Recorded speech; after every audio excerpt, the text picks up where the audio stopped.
Hello, everyone. It is Wednesday, April 29th. It's almost May, Beth. It's almost my birthday month. It is. And I'm Paul Montour. I'm Beth Stevens. And we are joined, as always, by Caitlin Moynihan. Hello. And her signature earring collection, now available somewhere. Nowhere. Yeah. Ooh, Maybe. Hey, I should do that. everyone's getting into new businesses now. So, Mhm. you might want to think about it. And hey, Beth, one of our favorite Broadway leading ladies is joining us today. Who's in the waiting room or the dressing room or backstage? Who's there? She's in some room. Caissie Levy is with us. She is. She's in a room with diapers. That makes sense. She's a mom. That makes sense. She's a mom. She's a mom. We will get to her, but first we have just a little bit of news to talk about.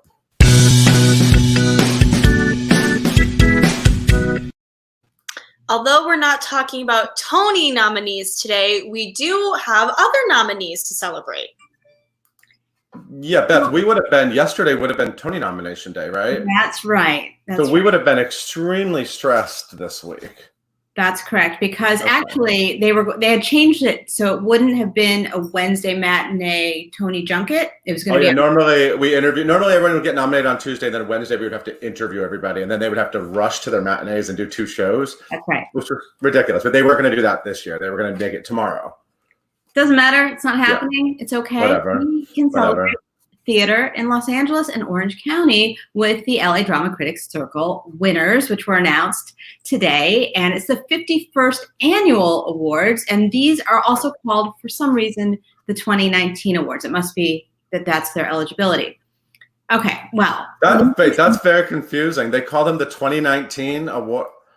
Look, it's the 51st annual. Work with me. So Lucas Nath, whose Dana H premiered in LA, was a big winner. And so was Deirdre O'Connell, who was the star of it. And of course, it was playing off Broadway when everything shut down. And I had tickets and I didn't get to see it. Oh, I'm so sorry. Do you want me to lip sync to that recording? Isn't that what it was? She was like, no, I don't want you to do that, but thank you.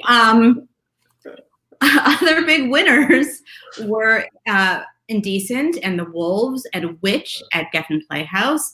Lots of great stuff. Paula Vogel. Check it out. You can see all of the winners listed there on Broadway.com.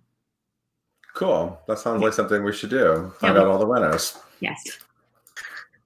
Yeah, and we have another installment of our really fun Quarantunes from everybody's favorite illustrator, Tug Rice. Oh, look at that new title for Tug Rice. Well, Tug Rice, of course, 1.5 million people on YouTube have looked at his work because his illustrations were in the Sondheim event we did. But anyway, yeah. So he's been doing these fun drawings of Broadway characters in quarantine, and this, of course, is Regina George, and she's taking masks and making it fashion. Right? Is that what's happening here? That's what's happening. That's right. And she's zooming with the plastics, as you do. Oh, I didn't even see the detail. I looked at it very carefully. I missed the detail. I'm sorry. Yeah. And that's all our news. That's literally all our news. Tell everyone, actually, they were already announced in the New York Drama Critics Circle, but Adam Feldman, who's the president of the New York Drama Critics Circle, is holding an event on Stars in the House with our friends over there, supporting the Actors Fund and Seth Rudetsky. So tonight at 8? Tonight at 8, there will be... if you want to see what the critics look like in their homes. I don't know what that meant, Beth. I want to see what the critics look like. If you're curious, that's where you need to go. I love it. Oh, and I guess we should also tell everyone this is a very special day because one of my favorite musicals ever premiered on Broadway today. That musical is called Rent. Have you heard of it? Thank you, Paul. It opened at the Nederlander Theater in 1996, and then it went on to win the Tony Awards. That was the thing. Well, not all of them, because Bring in the Noise, Bring in the Funk was actually a pretty fierce competitor. Do you remember that, Beth? I love that show too. I just want to say, good, yeah, I know, it's a good show. And if it hadn't come along, it probably would have won all the Tonys. But anyway. Enough about the Tonys. We have a really fantastic person here to talk to. So, Beth, I'm going to slide you out. And Caitlin, tell everyone about today's guest. Yes, guys. Today we got Caissie Levy here with us today for another round of Live at 5 Home Edition, live on both Facebook and YouTube. Caissie is set to star in Caroline or Change, the roundabout revival that was originally scheduled to be this season. But don't worry, it's coming back. It's going to be in the fall now, so we have something really great to look forward to. Most recently, she was seen as the Ice Queen Elsa in Frozen, and she has so many Broadway credits to her name. Some of those include starring turns in Wicked, Ghost, Les Mis. She was in Hairspray. She's done a whole lot, and we're really glad to have her. You guys can follow her on social at Caissie Levy and leave all of your questions in the comments below. Please welcome Caissie and Paul. Hello, Caissie Levy. Hi. How you doing? I'm good. Always How good. are you? I'm great. Always good to see you. Your hair looks fantastic. Thank you. I washed it for you. I love my Broadway.com fam, so I got to look cute for you. At least I'm still wearing a sweatshirt, but like. Well, yeah. I mean, come on. Bathed. I was wearing blazers for a while on here, and now today it's just sometimes. I'm sorry. No, you just can't after a while. Yeah, did you see that whole thing with that reporter who wasn't wearing pants on the air? Did you see that? No. I think it was like Good Morning America or something. There was some guy and they cut to his segment. He did the whole thing, and apparently you could see his leg. He claims he was wearing shorts. But anyway, I'm wearing pants. That's amazing. Pants? I'm also wearing pants. They're sweatpants, but they're pants. Awesome. Yeah. Glad to hear it. Yeah. How are you? I'm good. This is a weird time. You're in Canada. I'm in Canada. We stayed in New York for a few weeks, quarantining there. And then we have a 4-year-old, and he was literally running laps around the apartment. And we thought we should go to Canada where we have a backyard.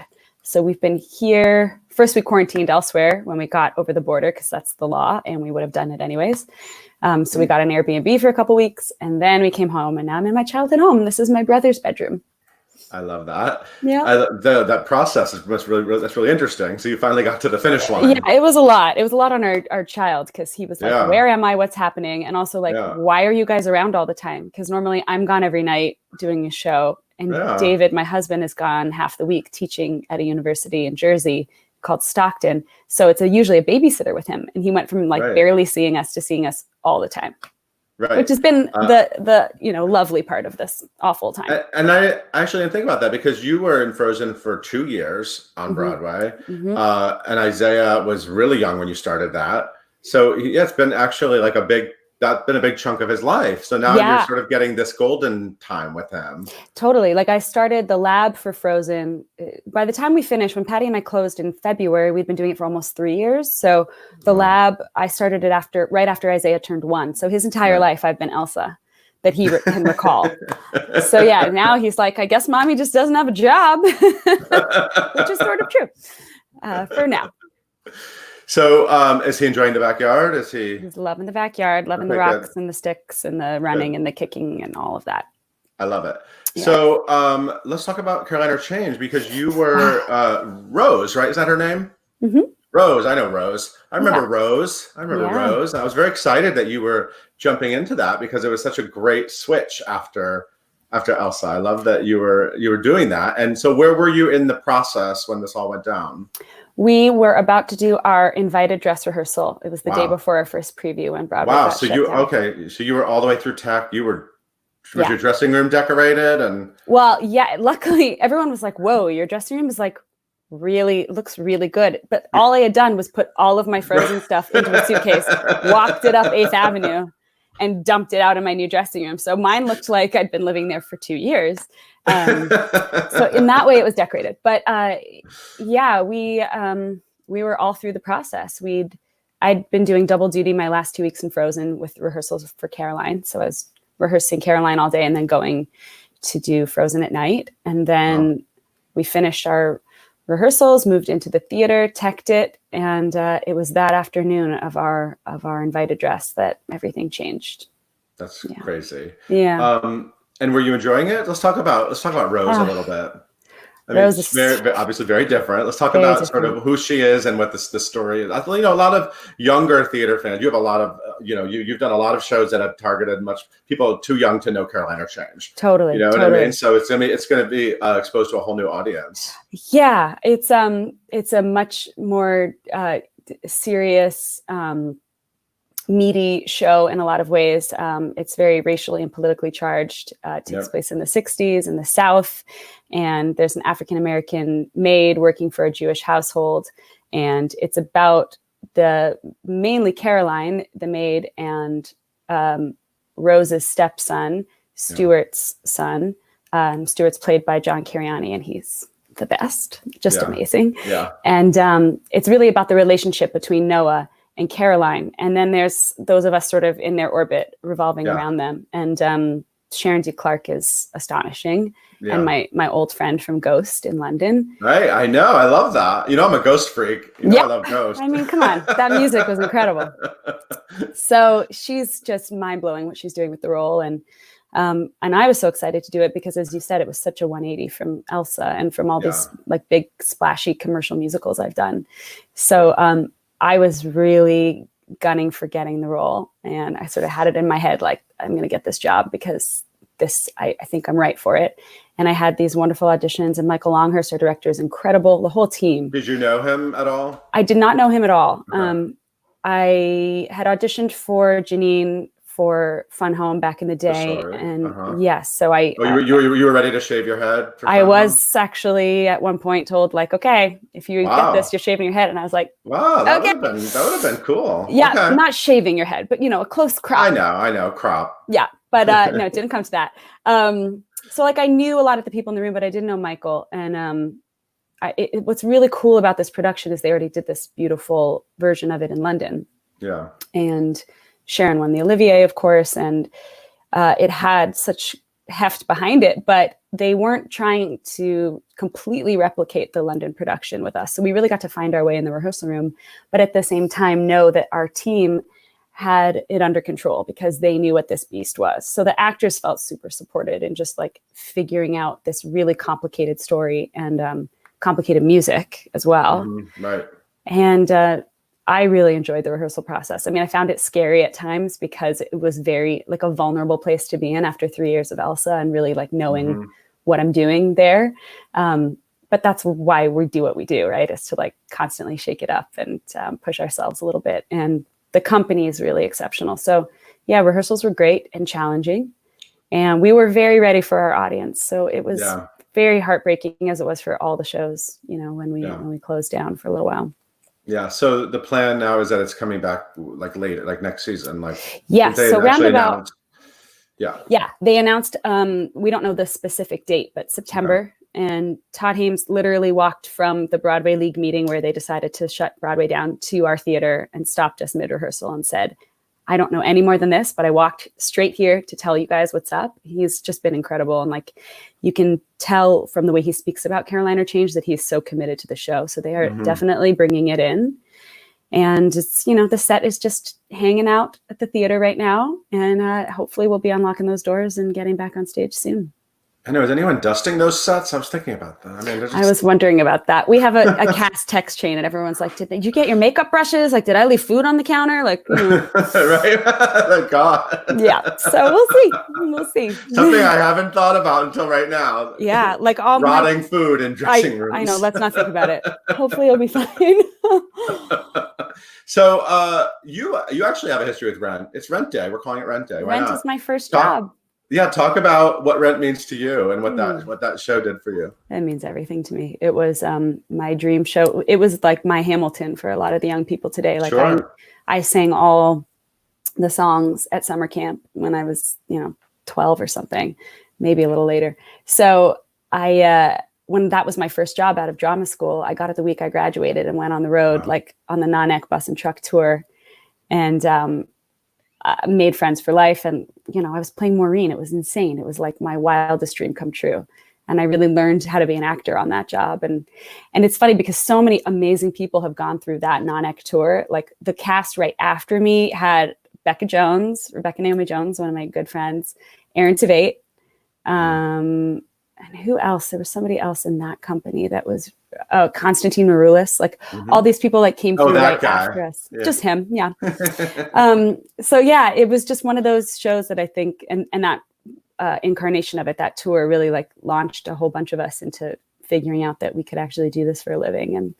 and being part of, Jonathan Larson's legacy. His family came out all the time, and we did, his sort of artist peasant feast dinners, and they were visiting us and kind of sharing his story with us as we were doing it. So they treated us like we were really in the Rent family, which was amazing. Mm-hmm. Did Murin give you a lot of like confidence? I mean, because she's a lot. Yeah. Murin's a lot.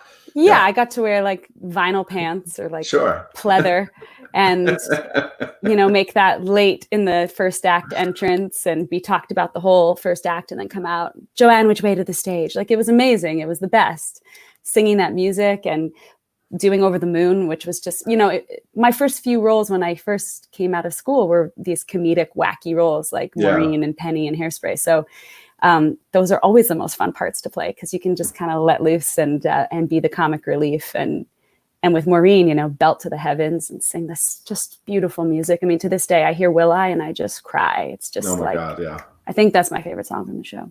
Yeah, it's actually amazing to see all the different kinds of things you've gotten to do. I mean, you've really had so many interesting opportunities. I love that. Do you have any tips for people to like keep your resume interesting? Why do you think that you have had that opportunity? Because a lot of people do sort of get stuck in. Did you ever have to like sort of intentionally direct your career a little bit and like, no, I don't want to do that? And have there been moments like Yeah, I think that I think you're always doing that. You're always reinventing yourself and kind of looking at what you're doing and thinking, is this the path I want to take at this moment? And, sometimes you get jobs and a decision is made for you. Sometimes you are gunning for something and it doesn't happen for you. And so something else presents itself.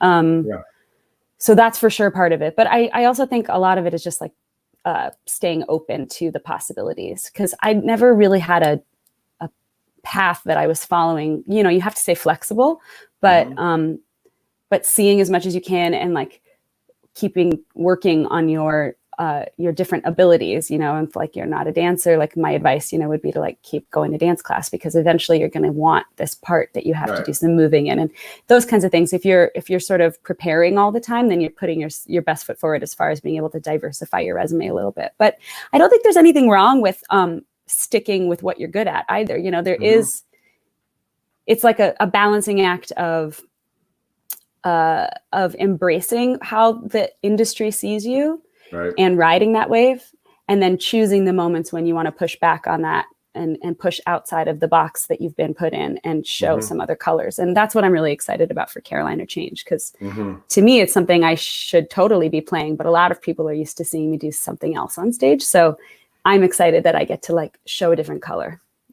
Yeah. So how have you been occupying your days? I mean, I know when you have a 4-year-old, you don't really maybe have all the options. It's not like you're like, that's what do I want to do all day? No, I have to like suppress the mild rage that occurs when I'm looking at Instagram and seeing people like create things or learn languages, because I'm literally chasing my 4-year-old around all day. And then as soon as I get him to sleep between the 8 and 9 p.m., I'm pouring a glass of wine and then I'm passing out. And then I'm waking up at 5 to 6 a.m. and doing it again. So it's awesome because I'm getting so many kisses and hugs and being silly and, painting. But like there always has to be an activity, and there's like online school, even for a 4-year-old, which is its own set of challenges. So it's a lot of energy. What is online school? What happens there? You like check in with the preschool. It's actually really cute. And all the kids sort of like scream into the Zoom meeting, and they like share the sign they made or the rock they painted. And then someone cries and melts down, and then it ends. Usually it's my child that does that. Oh my God. I love that. Yeah. So I'm just like usually right off the edge, just like pounding coffee and praying for it to go okay. So it's coffee, and then at night a glass of wine, and then she's out. Yes, coffee and wine. I know your whole schedule now. There you have it. It's so glamorous, right? It is glamorous. Very Broadway diva life. I'm going to bring in Caitlin Moynihan and find out what the people who are watching have to say to you. Yes, definitely. All right, let's start with Eric Ackerman on YouTube wants to know, how did you keep your energy and voice up while you were rehearsing for Caroline during the day and performing in Frozen at night? Love you. Hi, Eric. I know Eric. I forgot about the overlap. How long did that go on? 2 weeks. Okay. 2 weeks. So the main thing I did was I learned all of my Caroline score in advance of the first rehearsal, because I'm a bit of a psycho and a type A control freak. And so I wanted to, at least while I was doing double duty, know that I wasn't walking in totally blind. So Nigel Lilly, who's amazing and is the music supervisor from England, he sent me all of the MP3s and I just learned as much of it as I could, which helped with the vocal fatigue later on. But it's complicated music. Yeah, it is not pop music. Right, it is Rose's stuff is really Rose, the whole character is a woman who is trying desperately hard to get Caroline to like her and pretty much get everybody in the house to accept her. And she's just painfully awkward and has really good intentions, but is always failing. So her music sort of reflects that. And it's very all over the place and dissonant and difficult. So I tried to learn as much of it in advance. And then while I was doing double duty, a lot of it was just sheer will. And I actually got which was really sad because it was the end of my run. But, we're not robots. And sometimes when we're working that hard and you have a kid at home. You cut out for 1 second. Did you get sick, you said? Yeah, I got sick. Doing double duty is never easy. Yeah. I've never done double duty. It sounds like, oh, this is so hard. I'm so unfortunate. I've never done double duty with 2 Broadway shows before. I've done double duty with like a reading during the day and then going to my Broadway show at night. Yeah. So there was no like conserving allowed at my rehearsals for Caroline. So it was very difficult, but, and maybe not the best way to have done it, to be totally honest, but I wasn't going to leave Frozen any earlier because Patti and I wanted to end together. And we had already told all the fans when we were leaving and people had bought tickets and I didn't want to let anybody down. So I kind of pushed through and just sheer will and lots of babysitters and God bless my husband, David, who just, without him, I couldn't do any of it. And naps on the floor of the rehearsal room at lunch. I did a little of that. I curled up in a ball and then, sometimes a few tears. That's normal too. I'm sure all of us, like with our mental health these days, being on lockdown, can relate that sometimes you get overwhelmed and you just got to like cry it out, sleep it out, one of the things. So there was a lot of that too, but it wasn't fully successful either, like it wasn't flawless. And that's one thing that Elsa really taught me is like, perfect doesn't exist. You have to figure out a way to move through it when it's not perfect. And I leaned on that quite a bit during that crazy time. The let it go lesson. Truly. I know, truly, but it's honestly like I've taken that with me now. It's mine forever, and I will lean on that when I need to. I love it. I love it. So Hiromi on YouTube, first of all, Hiromi was supposed to do their own production of Frozen. It got canceled, but they're going to do it on Zoom. So awesome. That's Zoom cool. Frozen. I want to know, what was your favorite moment while doing Frozen in the show? It kind of changed. The favorite moment for me, it's hard to compare with Let It Go.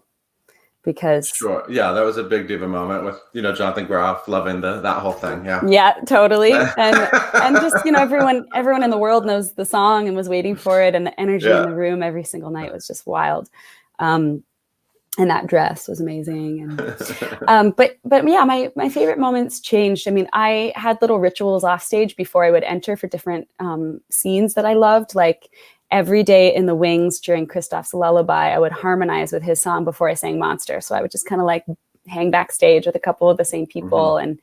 And so those things are moments that I love. But on stage, Let It Go for sure. I loved singing Monster because I just always felt so badass. And it's a great song. And a pantsuit.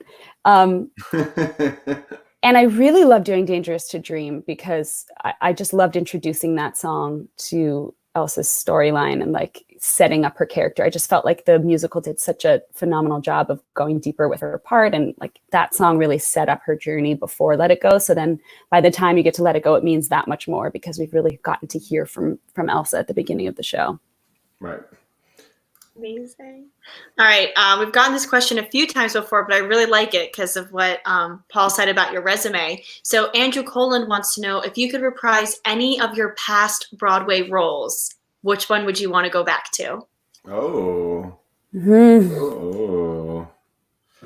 That's a really good question. I've never thought about this before. I think that if we ever were able to do like a stripped down like John Doyle, except I don't want to play an instrument version of Ghost, it would be really cool. I think Ghost needs to be reinvented. I agree. I think that point, it's going to have a comeback. I agree. There's going to be a future for Ghost. You're down with that? Oh yeah, there is. Yeah, I'm down for that for sure. I feel like there's some cool way of presenting it that's slightly different, because that music is amazing, and that's the show that I really was able to start testing my voice in every sort. I mean, what I got to sing in that show was so crazy. It was such a huge sing, and I got to do such belty stuff and such light, yummy stuff, and obviously that role was really challenging. So yeah, that would be really cool. And I guess the other one, you got to make me sob multiple times. Even if I listen to the album, forget it. I'm done.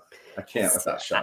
Yeah, it's a lot. It's some deep stuff on that show. Yeah, but that would probably be the one. A stripped down John Doyle, but with an orchestra. Yeah, I don't want to play that. No. You know, speaking of Frozen, your sister Patty's pregnant. Yeah, she's becoming a mommy, so she's gonna maybe someday be doing Zoom nursery school. I mean, hopefully by then. Hopefully not. Lord. But yeah, that's crazy. That it's amazing. Yeah, that the two moms are Frozen. So when you do your reunion concert, which everyone will demand at some point, your kids can watch. Oh gosh, it's just so amazing. I'm so happy for her and Colin, and I'm so happy to squeeze that little girl soon. And yeah, Patty's going to be an amazing mom. I'm really happy that it happened for them. Awesome. Yeah. Well, yeah, we can finish off with one last question, and that was actually one of them. So Marcy on Facebook said that you've always been so vocal about being a working mom and the importance of, being able to be with your child while also working. What was that like for you those last few weeks, knowing Patti was pregnant and that bond for you guys? It was amazing. I knew the day Patti found out, actually, because she was being weird, and I was like, are you okay? What? So I was the first person that knew, aside from her husband, and I had to keep it a secret for a really long time. But it was beautiful watching her. First of all, I have to say, I did a show when I was pregnant. I did First Daughter Suite off Broadway at the Public Theater until I was 5.5 months pregnant. And I found it incredibly challenging working while pregnant. I had a bit of a complicated pregnancy, so there were some other elements to it. But that said, I mean, women that are pregnant and doing 8 shows a week are superheroes. So to watch Patti navigate that was very beautiful, because I thought she handled it with such grace.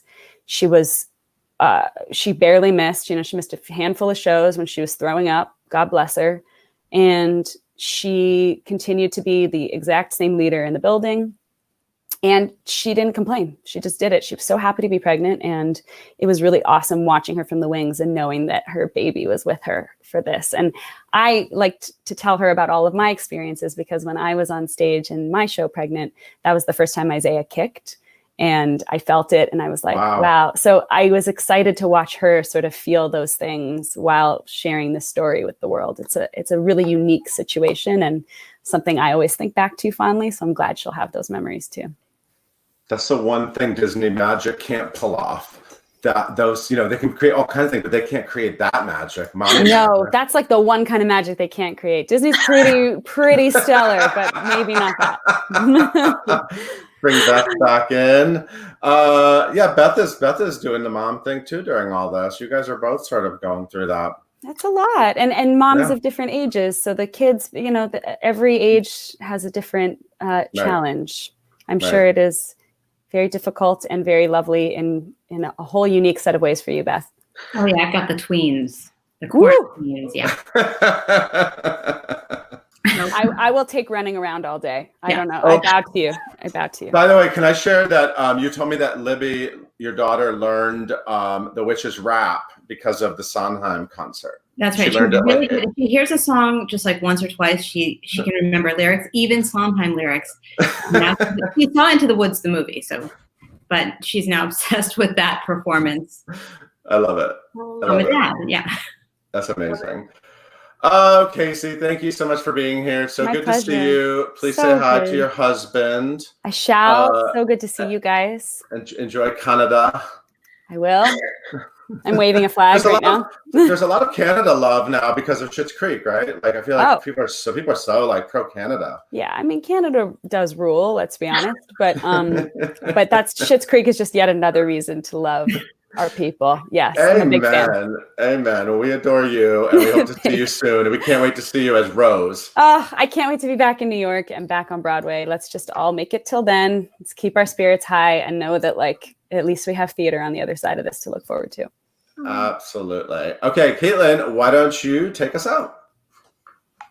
Thank you guys so much for tuning in today for another episode of Live at 5 Home Edition, live on both Facebook and YouTube. You can follow along wherever you get your podcast by searching for hashtag Live at 5 and hitting that subscribe button. Be sure to tune in next time we talk to Austin Scott all about Girl from the North Country.